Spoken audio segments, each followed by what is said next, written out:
Hello friends, ई video 2013 पर आपका स्वागत है।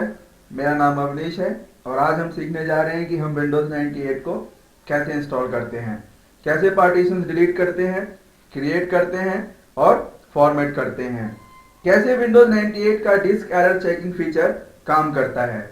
लेकिन जब भी हम कोई ऑपरेटिंग सिस्टम इंस्टॉल करते हैं तो हम उसकी मिनिमम हार्डवेयर रिक्वायरमेंट्स को जरूर जानते हैं। तो आइए हम जान लेते हैं कि विंडोज 98 इंस्टॉल करने की मिनिमम हार्डवेयर रिक्वायरमेंट्स क्या हैं। विंडोज 98 के लिए 66 मेगाहर्ट्ज या उससे फास्टर सीपीयू चाहिए होता है। रैम 16 एमबी या उससे ज्यादा भी रखी जा सकती है। 140 से 225 MB free hard disk space जरूरत होती है। VGA को सपोर्ट करने वाला मॉनिटर चाहिए और विंडोज 98 इंस्टॉलेशन डिस्क। मेरे सिस्टम की कॉन्फ़िगरेशन कुछ इस तरह है। मेरे पास Pentium 2.0 गीगाहर्ट्ज प्रोसेसर है, 8 GB हार्ड डिस्क है, 256 MB रैम है, SVGA को सपोर्ट करने वाला मॉनिटर है और विंडोज 98 की इंस्टॉलेशन डिस्क है। मुझे लगता है कि अब तक आप लोगों ने विंडोज 98 की मिनिमम रिक्वायरमेंट पूरी कर ली होगी। तो आइए विंडोज 98 का इंस्टॉलेशन स्टार्ट करते हैं। सबसे पहले आप विंडोज 98 इंस्टॉलेशन डिस्क को अपने कंप्यूटर डिस्क पे इंसर्ट कीजिए और उसे उससे बूट कराइए। जब आप कंप्यूटर को सीडी से बूट कराएंगे तो ऑप्शन आएगा बूट फ्रॉम हार्ड डिस्क या बूट फ्रॉम सीडी रोम। यहाँ पर आपको सेकंड ऑप्शन यानी कि boot from CD ROM select करना है और प्रोसीड कर देना है। सेकंड स्क्रीन से आपको start computer with CD ROM support select करना है और प्रोसीड कर देना है। कुछ समय के बाद आपके सामने कुछ इस तरह की स्क्रीन आ जाएगी। यहां पर आप देख सकते हैं कि यहां पर ए प्रॉम्प्ट आ रहा है। ए प्रॉम्प्ट पर पार्टीशन बनाने के लिए आपको कमांड देनी है F disk. F disk command का यूज हम लोग पार्टीशंस क्रिएट और डिलीट करने के लिए करते हैं। एफ डिस्क लिखकर एंटर कर दीजिए।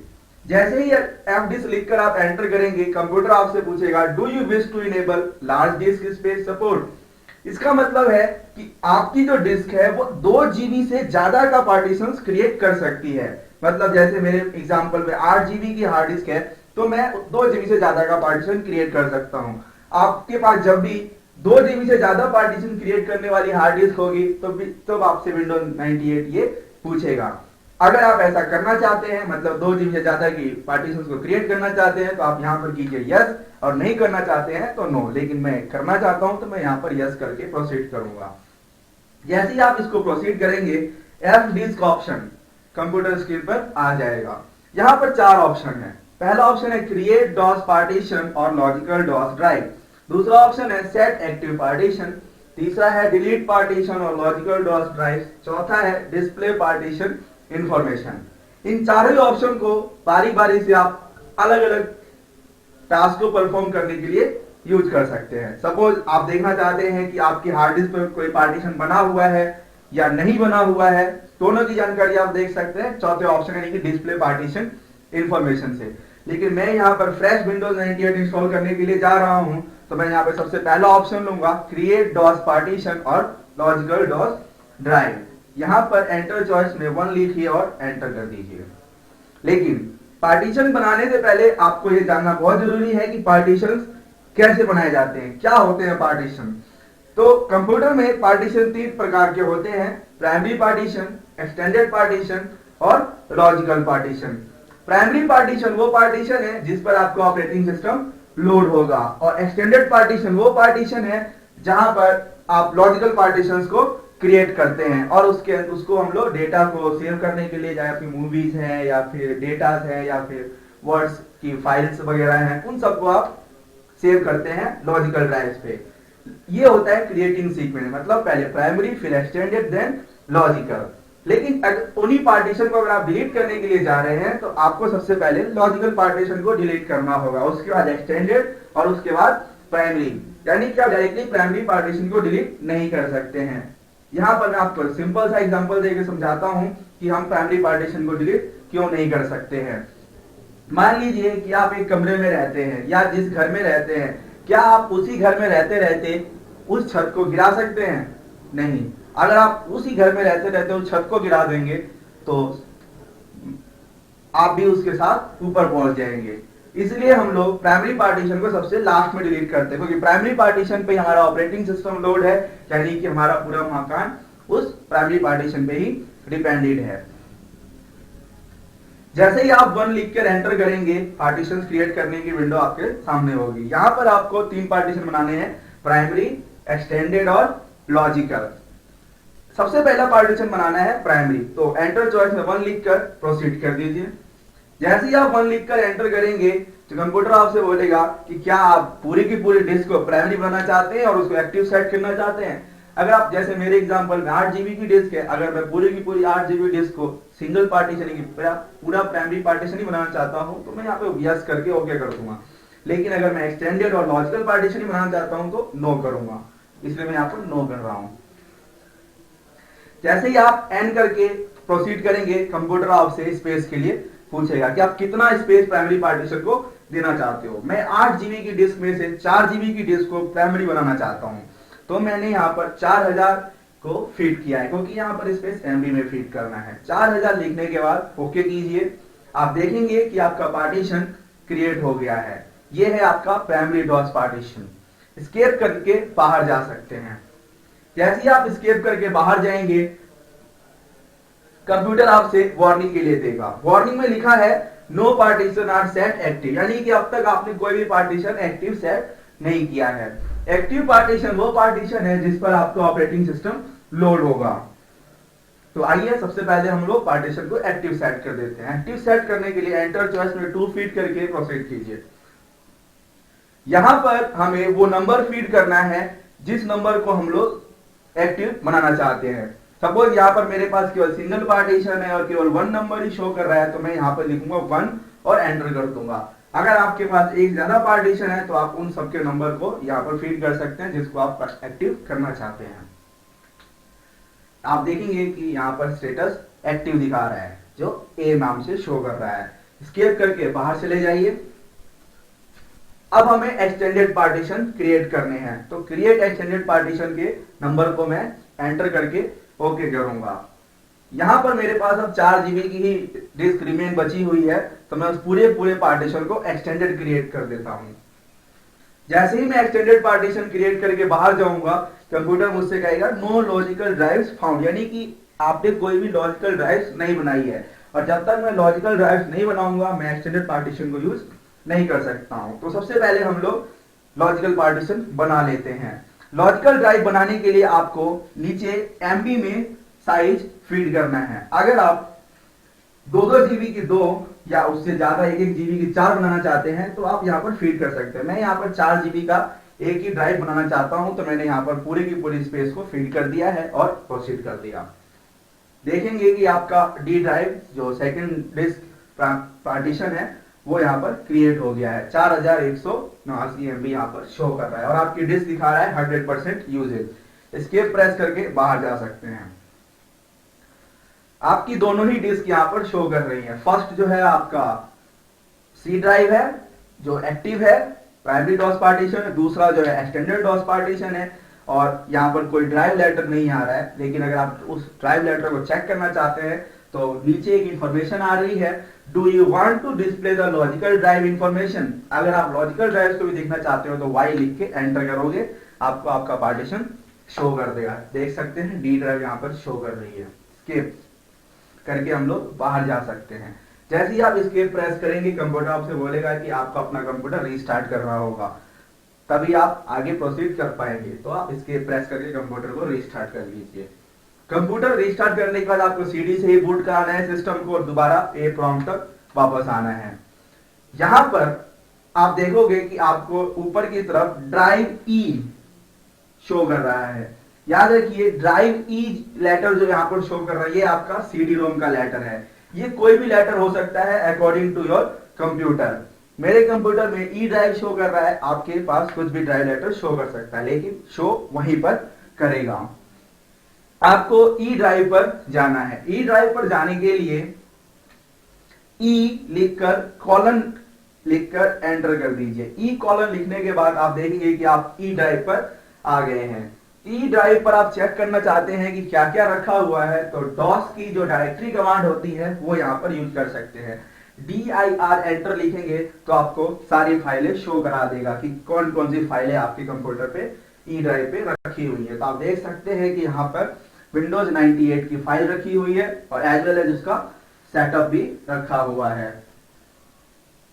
आप चेक करना चाहते हैं कि आपके कंप्यूटर पर जो आपने C या D ड्राइव पार्टीशंस क्रिएट किए थे क्या वो अवेलेबल है या नहीं है, तो आप C कॉलन लिख के C ड्राइव को, D कॉलन लिख के D ड्राइव को चेक कर सकते हैं, जैसे मैंने यहाँ पर किया हुआ है। दोनों ही पार्टीशंस यहाँ पर क्रिएटेड है।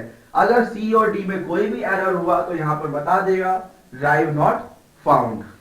ओके, हम दोबारा से E ड्राइव पर जाते हैं, यानी कि अपने CD रोम पर जाते हैं। ई ड्राइव पर आकर के आपको Win98 फोल्डर के अंदर एंटर करना है। Win98 फोल्डर के अंदर जाने के लिए CD space Win98 command enter करनी है। आप देखेंगे कि आपका प्रॉम्प्ट चेंज हो गया है और आप Win98 फोल्डर पे आ गए हैं। यहाँ पर सबसे पहले हम C को फॉर्मेट करना चाहते हैं, तो मैं यहाँ पर कमांड दूंगा format space C colon. Format space C colon लिखने के बाद एंटर कर दीजिए। कंप्यूटर आपसे वार्निंग देगा कि आपका डेटा जो है सारा का सारा लॉस हो जाएगा अगर आप C ड्राइव को फॉर्मेट करते हैं, लेकिन आपको प्रोसीड करना है तो आप यहाँ पे Y प्रेस करके एंटर कर दीजिए। कुछ देर के बाद कंप्यूटर आपके पूछेगा कि आप अपने इस पार्टीशन को कुछ वॉल्यूम लेवल दीजिए, मतलब कोई नाम दीजिए। मैं यहाँ पर इसको Win98 दे रहा हूं। आप चाहे तो ब्लैंक भी छोड़ सकते हैं। ब्लैंक छोड़ने के लिए केवल एंटर प्रेस कर दीजिए। मेरा ये पार्टीशन क्रिएट हो गया है। देखिए मैंने इसको Win98 नाम दिया है। अब मैं D ड्राइव को फॉर्मेट करना चाहता हूं तो मैं कमांड दूंगा फॉर्मेट स्पेस D कॉलन और एंटर। जिस तरीके से C ड्राइव को फॉर्मेट किया था उसी तरह से D ड्राइव को भी फॉर्मेट करना है। उसके बाद आपको Win98 डायरेक्टरी से बाहर आ जाना है। Win98 डायरेक्टरी से बाहर आने के लिए हम लोग cd डॉट कमांड का यूज करेंगे। उसके बाद आपको सेटअप को रन कर देना है। सेटअप को रन करने के लिए आपको सिंपली ई ड्राइव पर सेटअप लिख के एंटर करना है। सेटअप लिख के एंटर करेंगे तो कंप्यूटर आपसे परमिशन पूछेगा कि आप क्या कंटिन्यू करना चाहते हैं, तो डू कंटिन्यू करने के लिए आपको एंटर प्रेस कर देना है। एंटर प्रेस करने के बाद Microsoft scan disk utility open हो जाएगी। यहां पर यह चेक किया जाएगा कि क्या आपकी दोनों ही डिस्क या दोनों ही पार्टीशन विंडोज 98 के साथ सपोर्टेड है या नहीं है, क्या सी ड्राइव पर ऑपरेटिंग सिस्टम इंस्टॉल किया जा सकता है या नहीं किया जा सकता है। ये पूरा ही प्रोसेस रन करने के बाद आपके पास जो रिजल्ट आएगा कुछ इस प्रकार का आएगा। Drive C had no errors, drive D had no errors. अगर आपकी किसी भी पार्टीशन पे एरर होगा तो यहाँ पर शो कर देगा कि drive C has something errors या drive D has something errors. But यहाँ मेरे यहाँ पर कोई भी एरर नहीं है, यहाँ पर सी और डी पे एरर शो नहीं कर रहा है। बाहर जाने के लिए एक्स प्रेस कर सकते हैं। एक्स प्रेस करके आप जैसे ही बाहर आएंगे कुछ देर के बाद विंडोज 98 सेटअप स्टार्ट हो जाएगा। यहाँ पर आपको कंटिन्यू करना है और प्रोसीड कर देना है। कंटिन्यू करने के बाद विंडोज 98 सेटअप 100% तक जाएगा। उसके बाद नेक्स्ट स्क्रीन आ जाएगी। यहाँ पर आपको कंप्यूटर पूछेगा कि आप कौन सी ड्राइव पर विंडोज 98 को इंस्टॉल करना चाहते हो। बाय डिफॉल्ट आपका ऑपरेटिंग सिस्टम सी ड्राइव पर ही लोड होता है, तो यहाँ पर सी ड्राइव सिलेक्ट कीजिए और नेक्स्ट कर दीजिए। उसके बाद आपकी सी ड्राइव को प्रिपेयर किया जाएगा विंडोज 98 के फाइलों को कॉपी करने के लिए। फिर आपको यहाँ से टिपिकल सेटिंग्स को सिलेक्ट करना है और नेक्स्ट कर देना है। उसके बाद पूछा जाएगा कि आप क्या क्या इंस्टॉल करना चाहते हो, तो मैं यहाँ पर सिलेक्ट कर रहा हूँ मोस्ट कॉमन कंपोनेंट्स और मैं इसको नेक्स्ट कर रहा हूँ। फिर आपसे आपका कंप्यूटर नेम पूछेगा, आप कोई भी नाम दे सकते हैं। लोकेशन पूछेगा, आप वर्क ग्रुप रहने दीजिए और नेक्स्ट कर दीजिए। उसके बाद एस्टैब्लिश योर लोकेशन की स्क्रीन से आपको लोकेशन सिलेक्ट करनी है जहां पर आप इस समय अवेलेबल है। जैसे मैं अभी इंडिया में हूं तो मैं यहाँ पे इंडिया सिलेक्ट करके नेक्स्ट कर रहा हूं। इसके बाद आपसे कंप्यूटर पूछेगा स्टार्टअप डिस्क के लिए, अगर आप स्टार्टअप डिस्क बनाना चाहते हैं तो ओके कर दीजिए, अगर नहीं बनाना चाहते हैं तो कैंसिल कर दीजिए। मैं यहाँ पर कैंसिल करके नेक्स्ट कर रहा हूं। फिर ओके। आपकी फाइलें कॉपी करने के लिए पूछेगा कंप्यूटर, उसके लिए आपको नेक्स्ट करना है। नेक्स्ट करने के बाद आप देखेंगे कि फाइलें कॉपी होनी स्टार्ट हो गई है। फाइल कॉपी प्रोग्रेस का बार यहाँ पर रन कर रहा है। कुछ देर के बाद आप देखेंगे कि ये कुछ 100% कंप्लीट होने वाला है। अब आपका सिस्टम रिस्टार्ट होगा, प्रॉपर उसको रिस्टार्ट होने दीजिए और हार्ड डिस्क से बूट करने दीजिए। इस बार आप उसको सीडी से बूट नहीं कराना है।